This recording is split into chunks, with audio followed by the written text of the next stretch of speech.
গায়রত, স্বাধীনতা, আত্মমর্যাদাবোধ, এ সম্পর্কে একটু ব্যাখ্যা করব, বিশ্লেষণ করব। গায়রত কি? গায়রত হলো আত্মমর্যাদাবোধ। আত্মমর্যাদাবোধ বুঝেন, সম্মান বুঝেন, মর্যাদা বুঝেন। আমি যদি আপনাকে গালি দেই, আপনার পরিবার নিয়ে গালি দেই, আপনার পরিবার নিয়ে কিছু কথা বলি, যদি আপনার ভিতরে গায়রত থাকে বিন্দু মাত্র, সামান্য পরিমাণ, যাররা থেকে যাররা, তাহলে আপনি আমার উপর আমাকে মারার জন্য আপনি কঠিনভাবে পদক্ষেপ গ্রহণ করবেন। আমার গায়ে আপনি হাত তুলবেন, তুমি কেন আমাকে গালি দিলা, তুমি কেন আমার পরিবার নিয়ে, আমার পরিবারের মেয়েদেরকে নিয়ে অশালীন কথা বলছো, ঠিক কিনা? আরে কথা বুঝতেছেন? এটার নাম হলো গায়রত। এটার নাম কি? গায়রত, আত্মমর্যাদাবোধ। এ সম্পর্কে দুইটি হাদিস পেশ করব এবং সংক্ষিপ্ত দুইটি ঘটনা পেশ করব। হযরত মুগীরা থেকে বর্ণিত, তিনি বলছেন, ওয়া সাদ ইবনে উবাদা, মুগীরা থেকে বর্ণিত, মুগীরা বলেন, সাদ ইবনে উবাদা রাদিয়াল্লাহু তাআলা আনহু বলছেন, লাউ রাআইতু রাজুলান মা ইমরাতি লা দারাবতু বিসাইফি গায়রা মুসফাহিন। হযরত সাদ ইবনে উবাদা রাদিয়াল্লাহু তাআলা আনহু বলছেন, যদি আমার স্ত্রীর সাথে কোন পর পুরুষকে দেখতে পাই, তাহলে আমার তরবারির মাধ্যমে তার গর্দান আমি উড়িয়ে দিব, ঠিক কিনা? কার বক্তব্য? আল্লাহর নবীর এক সাহাবীর বক্তব্য।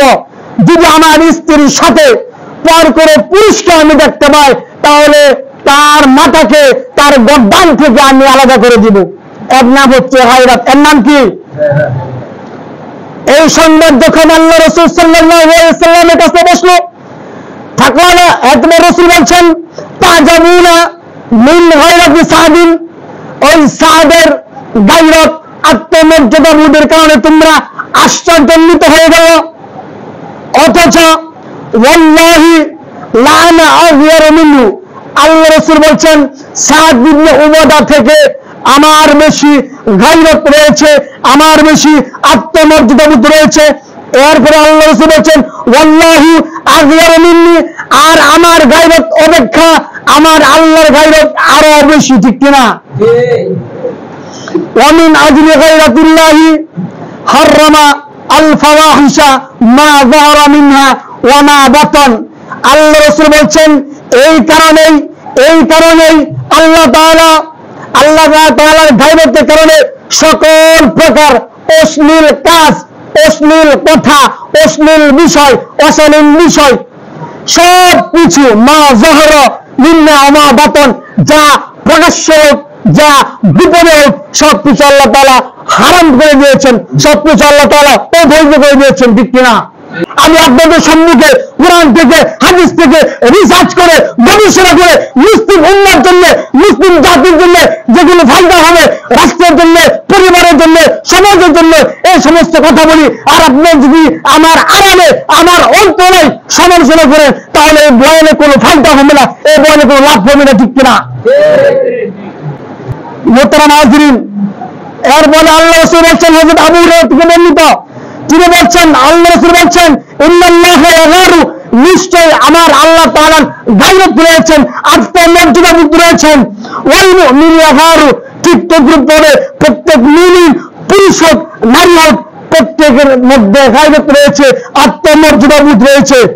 ওয়া গায়রাতুল্লাহি আইয়াতিয়া আল মুমিনু মা হারামা আলাইহি, আর আল্লাহ তাআলার গায়রত, আল্লাহ তাআলার আত্মমর্যাদাবোধে আঘাত তখন লাগে যখন কোন মুমিন পুরুষ, যখন কোন মুমিন নারী আল্লাহ তাআলার নিষিদ্ধ কাজের উপরে কাজ করে, তখন আল্লাহ তাআলার গায়ে, আল্লাহ তাআলার সত্তার মধ্যে আল্লাহ তাআলার আত্মমর্যাদাবোধটা লাগে। আল্লাহ তাআলা নিষেধ করছে আর তোমরা করছো, তখন আল্লাহ তাআলার গায়রত লাগে, আল্লাহ তাআলা সত্যের মধ্যে কষ্ট লাগে। ও মুসলমান, শুনে রাখো, হযরত আলী ইবনে আবি তালেব রাদিয়াল্লাহু তাআলা আনহুকে এক ব্যক্তি এসে জিজ্ঞাসা করছে, তোমার স্ত্রী কেমন আছে?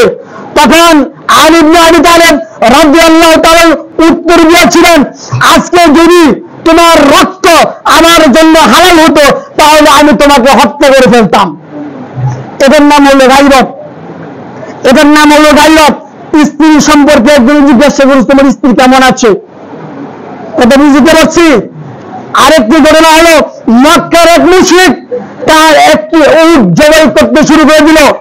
মানুষেরা তাকে জিজ্ঞাসা করলো, তোমার তো অর্থ সম্পদের অভাব নাই, তুমি চাইলে তো ওই উটটিকে জবাই না করে বিক্রি করতে পারতা। তখন ওই মক্কার মুশরিক কি বলছে জানেন? যে এই উটটি আমি বিক্রি করবো না, এই কারণে এই উটের উপর আমার পরিবারের মহিলা সদস্যরা এখানে আরোহণ করেছিল, এখানে বসেছিল। আজকে যদি আমি উট বিক্রি করে দেই তাহলে ভিন্ন পুরুষেরা এই উটের উপর তারা বসবে। এটার নাম হচ্ছে গায়রত। এটার নাম কি? এটার নাম কি?